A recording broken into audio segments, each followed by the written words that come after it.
3 positions to hold your hands in while in a fighting stance.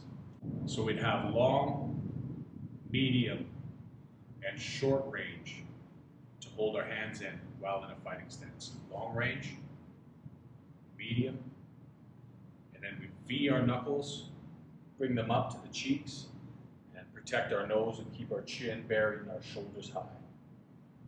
That's shelling up or inside fighting.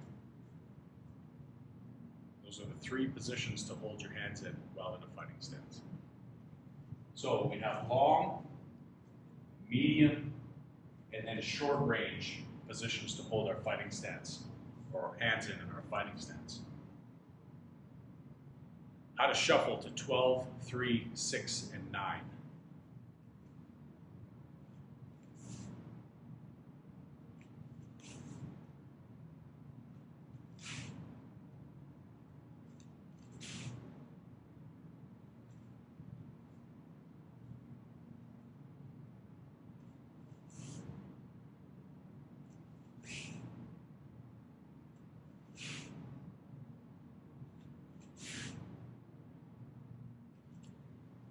In my fighting stance, if I'm going to shuffle to a certain direction, no matter where I'm going, the leg that's closest to it or the foot that's closest to it is going to move first. So if I'm to shuffle to 12 o'clock, my lead foot will go, my right foot will drag up. If I'm to shuffle back to 6 o'clock, my rear leg will step first and drag. To 9 o'clock, left foot. 3 o'clock, my right foot. Lead and power leg pivoting from a fighting stance. I'm going to go clockwise on my lead leg in 90-degree turns, and then counterclockwise on my lead leg in the same 90-degree turns. So I'm facing 12 now. My lead leg will pivot clockwise. There's 3, 6, 9, and back to 12. Go counterclockwise. Same lead leg, it pivots out first, though first. It pivots out first. Counterclockwise, 9 o'clock. 6.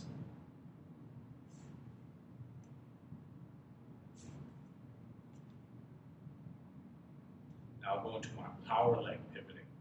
Same thing, I'll go clockwise for all 4 points, and then counterclockwise for the other 4 points.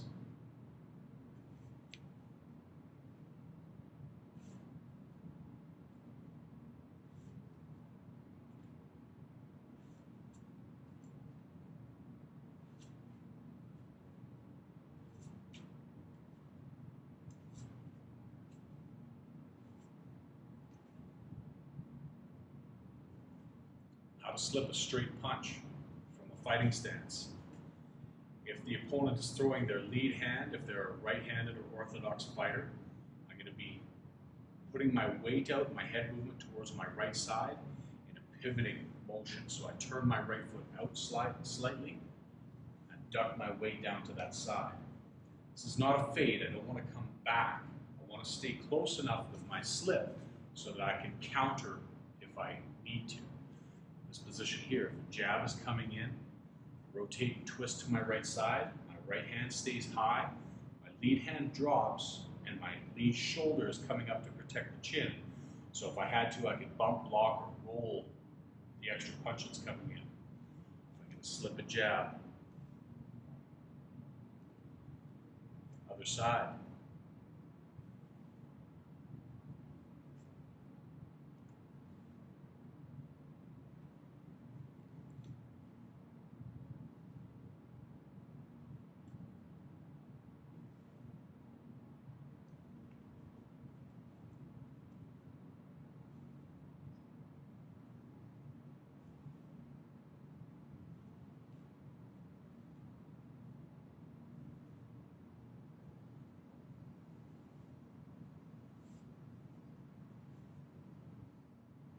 How to slip a hook.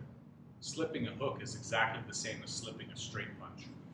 If I'm here, I start the same way. I slip and get out of the way. So if my opponent's power side hook or right side hand is coming to hit me in the temple, I buy some time, I get underneath it and come back. So essentially just making a circle in the same direction that the punch is coming in. So again, if they throw their right hook at me, I go to my right side and buy some space and time. 1, lead hand drops slightly so I can see. Right hand is tight. I come underneath. 2, and back up.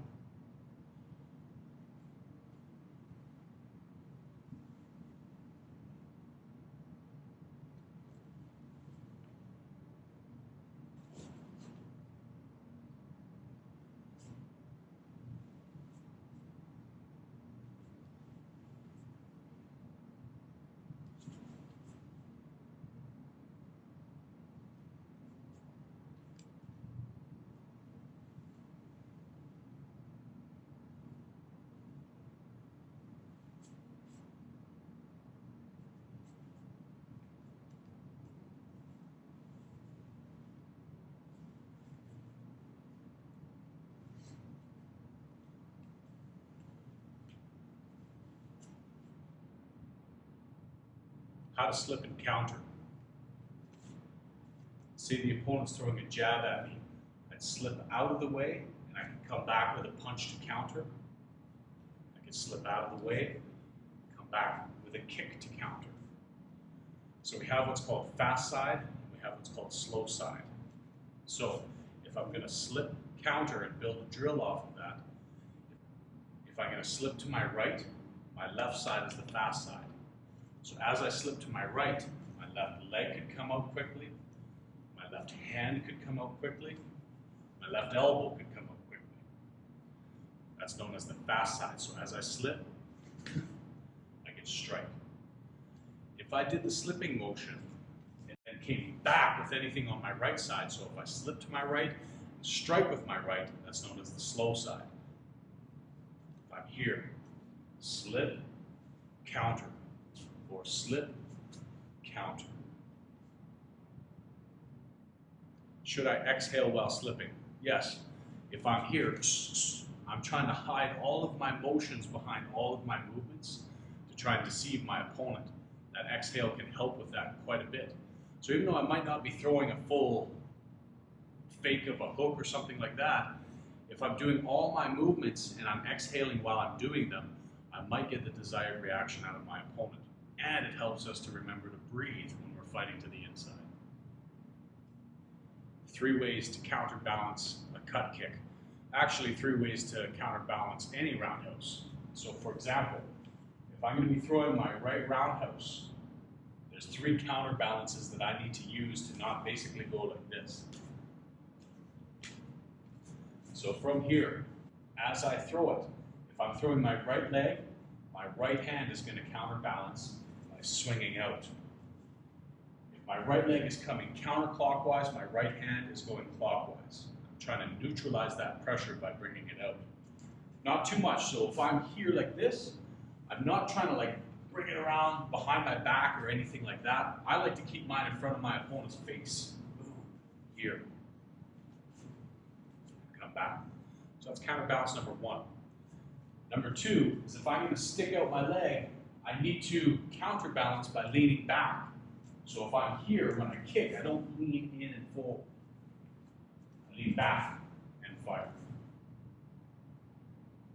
Number 3, recoil that kick. As fast as that roundhouse goes out, it should come back. Hinge right at the knee.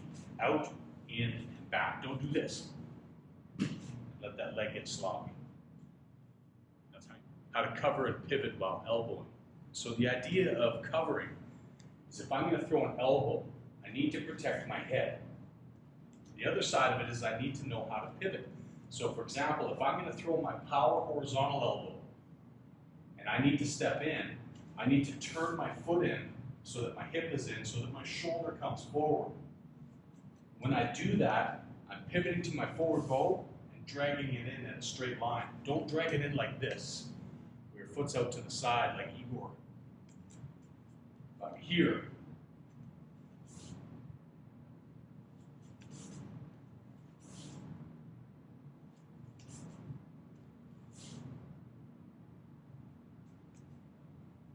back breakfall. Really simply, you're going backwards, and you can't afford to get your head smoked on the hard ground or concrete. So you make sure that your chin is down, you bend at the knees and hinge at the hips. As I go to fall back, I keep that chin down, I dissipate the energy, it goes from my butt all the way up my back towards my head. As soon as the lower part of my shoulder blades or scapula starts to roll out and hit, I'm palming the ground. It's not like this, you don't want to hit with your knuckles, you'll bust your hands. Hit with the heels of your palms and dissipate that energy so that it doesn't whip into your head. So if I'm here, and